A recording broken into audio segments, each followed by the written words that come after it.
حضرات طلبا کی خدمت میں ایک معذرت پیش ہے۔ اس وقت تلاوت قرآن کریم کے اندر نہ صرف ہندوستان بلکہ دنیا کے دیگر ممالک میں بھی ایک ایسی صریح غلطی ہو رہی ہے جس کی طرف ہماری توجہ نہیں ہے۔ تجوید کے تعلق سے تو ہم بہت پڑھتے ہیں، لکھتے ہیں اور ہزاروں کتابیں موجود ہیں، لیکن حرمین شریفین کے ائمہ کی تقلید میں ہم نے اصول اور ضوابط کو چھوڑ دیا۔ سدیس کی نقل کرتے ہیں تو سدیس مد واجب کی جو مقدار ہے، ان کا جو لہجہ ہے، اگر وہ اصول سے ٹکراتا ہے تو ہم سدیس کو لے لیتے ہیں، اصول کو ٹکرا دیتے ہیں، اصول کو چھوڑ دیتے ہیں۔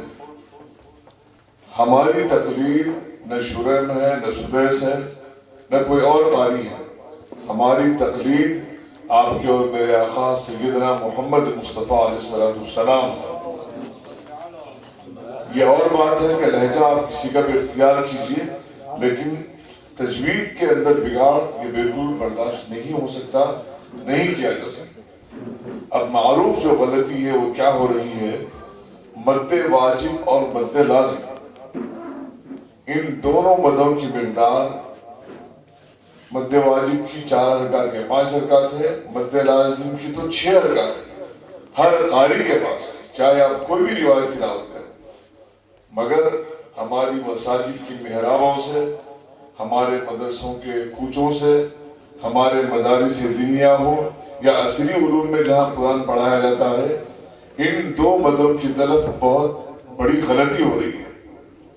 نماز میں بھی امام صاحب پڑھتے ہیں غیر المغضوب علیہم ولا الضالین، جبکہ 6 حرکات ہیں۔ غیر المغضوب علیہم ولا الضالین، یہ لازم ہے، لازم، اس کا مد خود لازم ہے۔ اور مد واجب کے سلسلے میں جو بھی یہاں پر حافظ صاحب تلاوت کیے ہیں ان میں بھی کمی ہے، لیکن اس کی طرف توجہ کی ضرورت ہے۔ مد واجب کے اندر اذا جاء کی سورہ ہے، محراب میں امام صاحب امام جو ہوتا ہے وہ سب کا گرو ہوتا ہے، سب کا لیڈر ہوتا ہے، اس کی ہر حرکت نوٹ کی جاتی ہے۔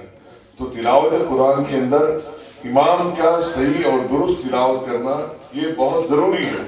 ایسا نہیں ہے کہ جو محراب میں کھڑے ہوئے ہیں وہ تجوید سے واقف نہیں ہے، بلکہ اچھے قاری ہیں، لیکن اس کے باوجود اس کی طرف سہو کہہ لیجئے، کاہلی کہہ لیجئے، لاپرواہی کہہ لیجئے، یہی ہم کہہ سکتے ہیں، کیونکہ قاری ہونے کے بعد اس نقطے سے ناواقف ہونا یہ بات سمجھ بھی نہیں آتی۔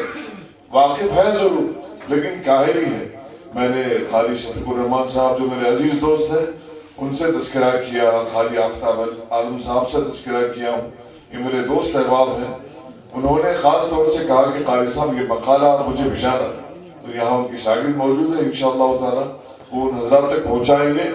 میں مد واجب کے تعلق سے صرف ایک واقعہ بیان کر کے اپنی بات ختم کرتا ہوں۔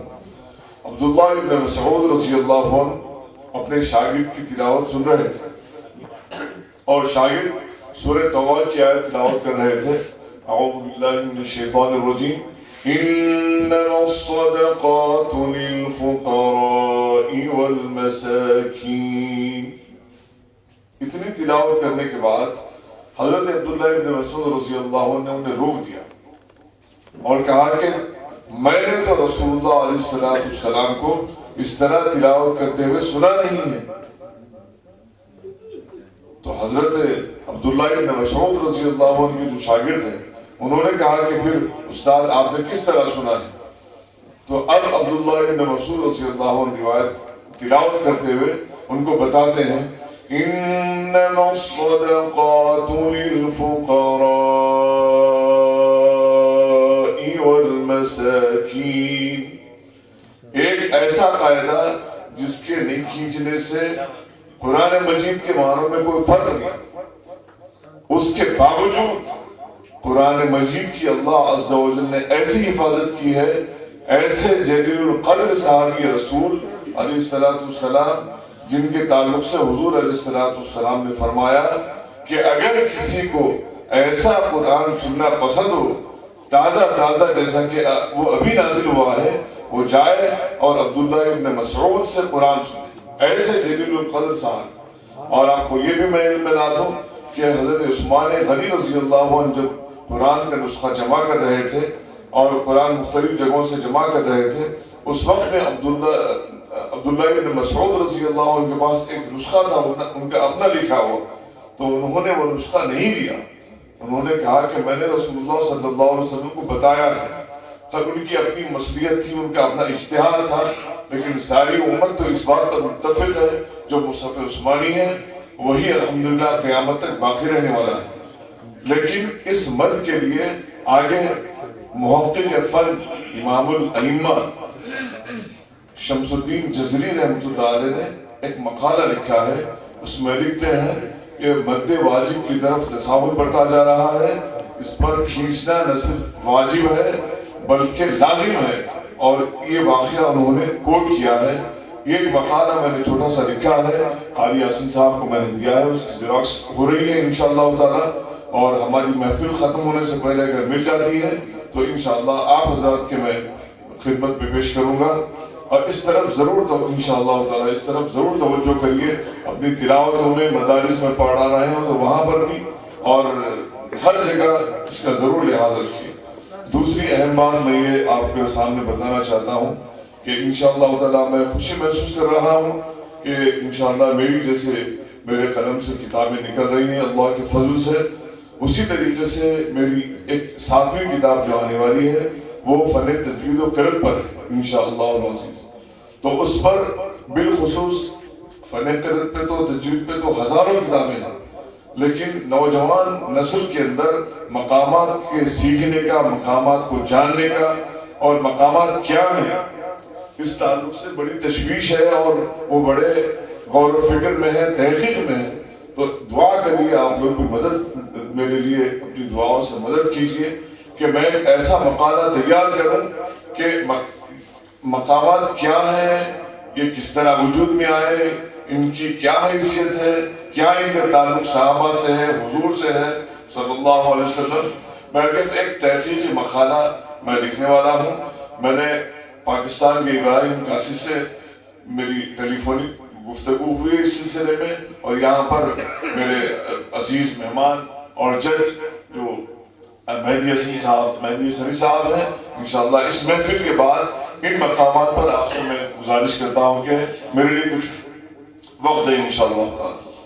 اللہ ہم سب کی آمد کو قبول فرمائے اور ہمارے لیے اجر خیر اور اجر آخرت بنائے۔ جزاک اللہ۔ میں سمجھتا ہوں کہ طلبہ عزیز کی فن تجوید سے شیخ منشاوی صاحب نے بات کی ہے، مزید وضاحت کی ضرورت نہیں ہوگی۔ الحمدللہ ہمارا فائنل دور حفاظ کرام کا تکمیل کو پہنچا ہے۔ انشاءاللہ کچھ ہی دیر کے بعد فائنل دور پر رائے کرام کا ہم شروع کریں گے۔ اس سے پہلے کہ ہم فائنل دور کا شروع کیا جائے، یا ہمارے جو جج ہیں مہدی حسنی صاحب وہ آپ سے فن تجوید اور مقامات پر گفتگو کریں گے۔ میں جو ہمارے بمبئی سے جج ہیں جناب قاری محمد عمران صاحب، وہ چند آیات طلبہ کے لیے پڑھیں گے، طلبہ کی خواہش ہے۔ میں ان سے گزارش کروں تشریف لائیں اور چند آیات تبرکاً طلبہ کے لیے تلاوت فرمائیں۔